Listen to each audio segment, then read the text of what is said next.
On va parler ce matin d'un projet scientifique pas comme les autres qui s'est intéressé à la biodiversité guyanaise urbaine, celle des villes, des villages, des jardins et même des cours d'école.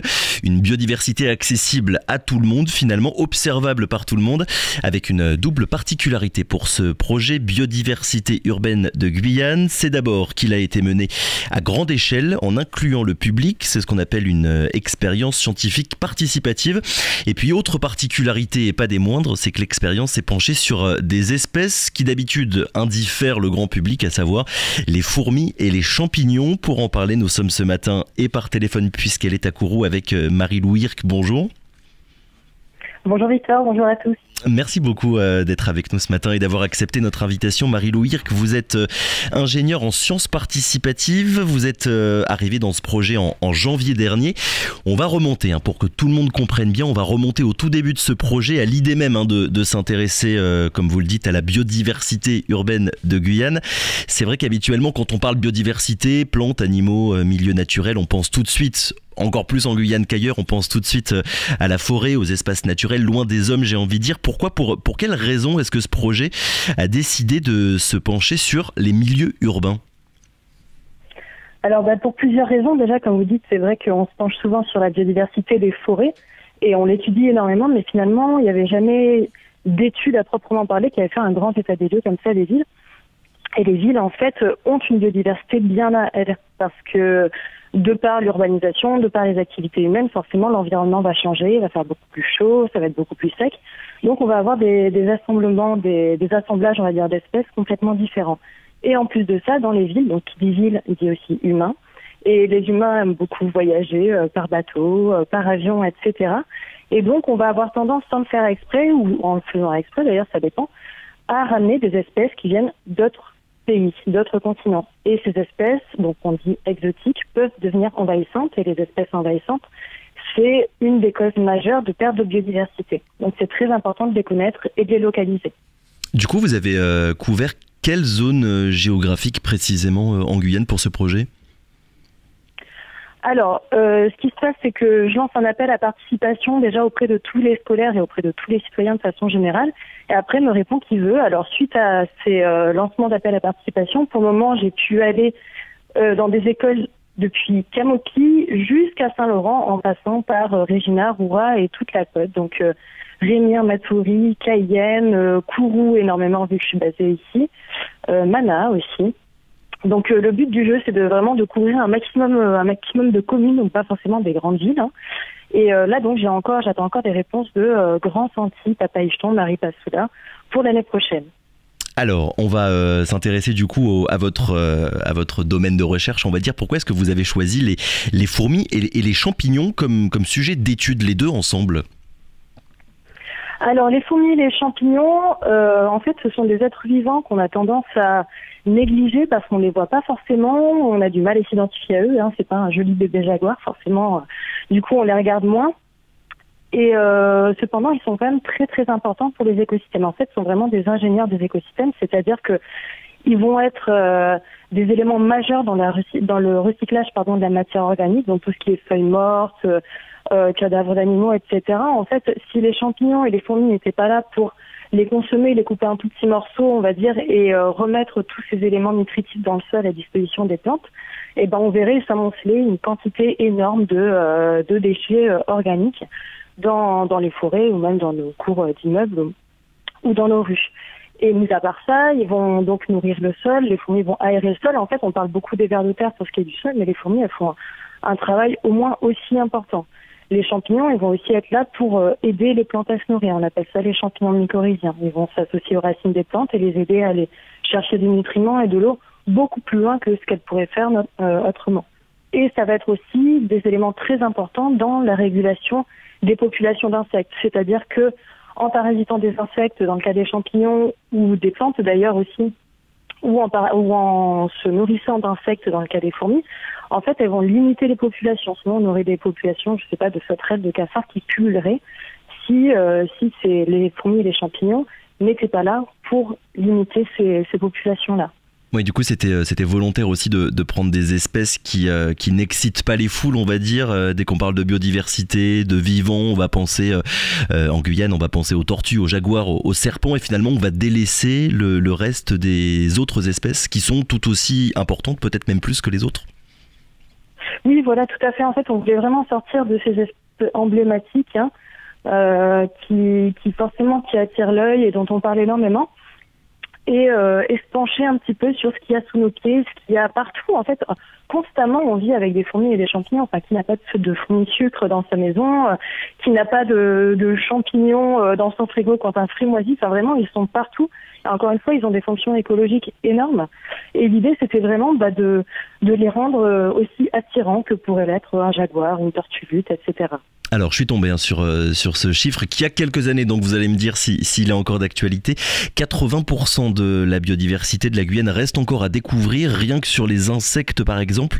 Il y a 15 000 espèces qui sont connues aujourd'hui en Guyane, mais on estime qu'il y en aurait 80 000, sans compter la flore, les champignons, évidemment, les vers de terre, les amphibiens, on va pas évidemment tout citer.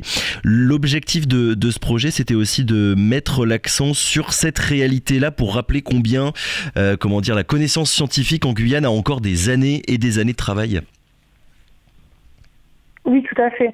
C'est vrai que en ce qui concerne, là je parle des fourmis et des champignons parce que c'est ce que je connais le mieux, on va dire, mais en ce qui concerne ces taxons-là, on sait qu'il y a encore une énorme biodiversité à découvrir, même si elle est déjà très fréquente, encore plus pour les champignons, parce que les champignons, en fait, ce qu'on appelle nous champignons, avec un pied et un chapeau, c'est en fait en réalité un fruit, le fruit du champignon. Le champignon, lui, il est microscopique et il est caché dans le sol. Et les champignons peuvent prendre énormément de formes, des formes de levure, donc c'est vraiment encore plus petit que les ides de champignons cachés dans le sol. Et donc ça va être des choses très compliquées à échantillonner, très compliquées à identifier. Et donc ça, on a un énorme travail à faire sur l'identification et sur la découverte de ces espèces pour justement mieux comprendre les écosystèmes, mieux comprendre le fonctionnement de nos forêts et de toutes les communautés qui vivent dedans, y compris les jaguars du coup aussi. Alors justement, on va parler de cette identification parce que au-delà du domaine de recherche, on va dire, la particularité de ce projet, c'est d'avoir été participatif, d'avoir inclus des personnes non scientifiques et notamment des enfants, des scolaires. C'était quoi l'objectif? C'était de faire de la pédagogie scientifique, on va dire, auprès des plus jeunes ou d'avoir le plus de monde possible pour collecter le plus possible de données? C'est ces deux aspects-là en fait qui sont très intéressants dans les sciences participatives. Moi, je sais que je suis une grande adepte. En fait, les sciences participatives, l'idée c'est déjà de permettre aux personnes de devenir acteurs de leur savoir. C'est-à-dire que on aime bien marcher dans la forêt, regarder, etc. Mais finalement, on ne fait qu'observer. Alors que là, en participant à un programme de sciences participatives, on devient acteur du savoir collectif. On fait avancer la science, en fait, tout simplement. Et à côté de ça, pour la recherche, c'est extrêmement intéressant aussi parce que pour répondre à des questions qui nécessitent, par exemple, des suivis temporels, donc sur des longues échelles de temps, ou des expertises à l'échelle de tout un territoire, donc à une grande échelle spatiale, ça demande énormément de moyens humains. Et ça, c'est juste pas possible à l'échelle d'un laboratoire de recherche. Donc là, l'idée, c'est vraiment de coupler ça, de faire participer les personnes et de pouvoir répondre à des questions de recherche qui ne pourraient pas être répondues sans l'aide des citoyens. Oui, j'ai lu que c'était la première fois en Guyane qu'une expérience scientifique participative de cette échelle voyait le jour. On parle de combien de personnes au total qui, de près ou de loin, ont participé à cette collecte? Alors, pour le moment, on a environ 500 participants. Je pense un peu plus. Il faudrait que je regarde dans mes tableaux de données, mais on a environ 500 participants, sachant que, en tout cas, les interventions en classe ont commencé en février, elles se sont arrêtées en mai et elles ont repris seulement en octobre. Et ce sont des interventions donc qui sont ponctuelles. On a quelques citoyens non scolaires qui commencent à m'écrire, parce que donc il y a un site internet où vous pouvez trouver les coordonnées pour m'écrire. Moi, je vous envoie votre petite liste de collecte.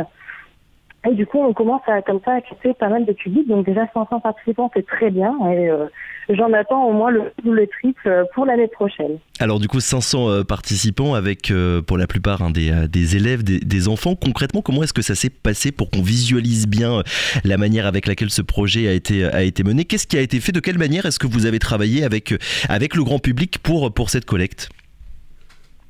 Alors pour cette collecte, en fait, en tout cas avec les scolaires, donc comme je vous disais tout à l'heure, je lance un grand appel à participation auprès de tous les établissements scolaires et après me répond qui veut.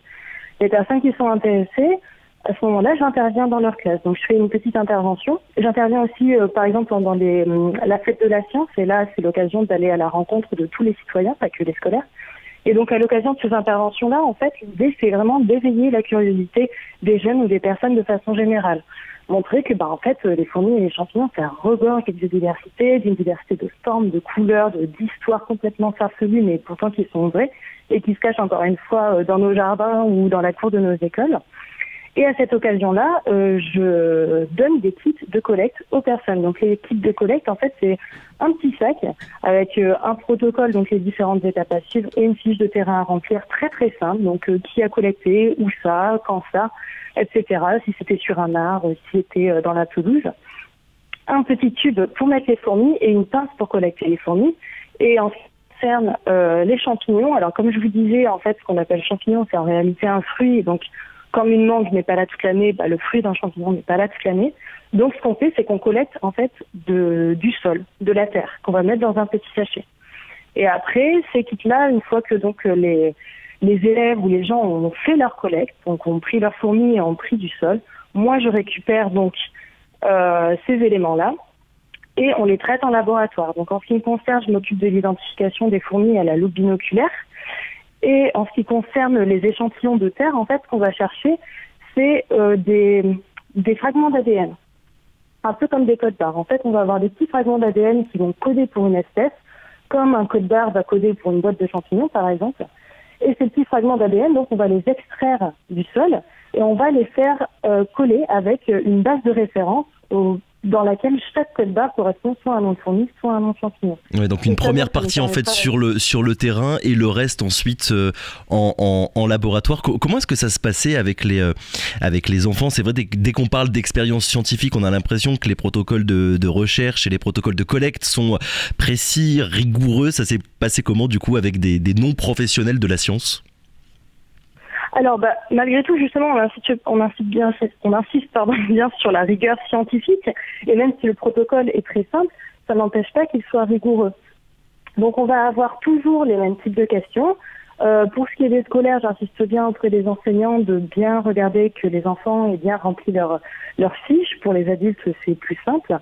Et du coup, on va avoir, même si c'est des données qui vont être parfois moins précises que si on avait des protocoles très complexes dans les laboratoires, ça va être des données qui vont être quand même très très importantes et très fiables et qu'on va pouvoir ensuite analyser pour pouvoir répondre à des questions de recherche. Et aussi une chose de plus, c'est que les sciences participatives, finalement, on a tellement de données que même s'il y a forcément des biais d'échantillonnage, il y en a qui vont collecter peut-être 10 000, d'autres qui vont collecter plus longtemps, d'autres qui vont collecter des petites fourmis, des grosses, mais on va avoir tellement d'échantillons différents qu'on va pouvoir en fait gommer ces biais-là. Et ça va donner quoi à la fin de tout ça? Pourquoi finalement il y aura une publication, une cartographie des données que vous avez recueillies? Voilà, tout à fait. Alors le but premier, c'est vraiment de faire une grande cartographie de la Guyane avec pour chaque ville tous les petits points de collecte et pour chaque point de collecte, quelles fourmis et quels champignons on a trouvé. Et ça nous permet donc de localiser les espèces et notamment de localiser des espèces qui sont exotiques, donc qui viennent d'ailleurs, et de voir si elles sont plus ou moins répandues, si elles ont plus ou moins un potentiel envahissant ou non. Et ces cartographies-là, ça peut servir à des fins de gestion. Ça peut servir d'état des lieux pour des gestionnaires, pour des décideurs, pour prendre des décisions justement en ce qui concerne la préservation de la biodiversité locale. Après, on a tout un tas d'autres manières d'analyser. On peut faire de l'étude des communautés, voir comment les différentes fourmis interagissent au sein des villes, voir l'impact des activités humaines sur les communautés de fourmis et de champignons, etc. Donc oui, à terme, l'idée c'est d'avoir aussi des publications scientifiques en plus d'avoir juste des cartographies. Oui, pour surveiller, comme vous l'aviez dit tout à l'heure, l'impact finalement de l'urbanisation sur la biodiversité. Dernière question, Marie-Lou Hirk, le projet il est terminé ou bien il va y avoir encore des opérations de collecte? Alors le projet n'est pas terminé, il se poursuit jusqu'en juin prochain, donc juin 2022. Et si vous voulez donc participer, je m'adresse à tous les auditeurs. Allez-y. Rendez-vous sur biodiversitéguyane.cnrs.fr et là vous aurez toutes les informations sur le projet BUG, donc biodiversité urbaine de Guyane, et sur les fourmis et les champignons de façon générale. Et donc Là-dessus, vous pourrez trouver les informations et mon adresse pour m'écrire. Et là, je pourrai envoyer donc l'équipe de collecte. Et j'attends aussi beaucoup de personnes. Et dessus, vous pourrez trouver aussi évidemment les résultats. Parce que l'idée, c'est que les résultats reviennent aussi aux collecteurs, aux participants. On mettra vos coordonnées dans la description du lien du podcast. Merci beaucoup Marie-Lo Hirk d'avoir été avec nous ce matin. On le rappelle, vous êtes ingénieure en sciences participatives et vous étiez avec nous pour parler ce matin de ce projet biodiversité urbaine de Guyane. Merci encore, bonne journée. Radio Pays.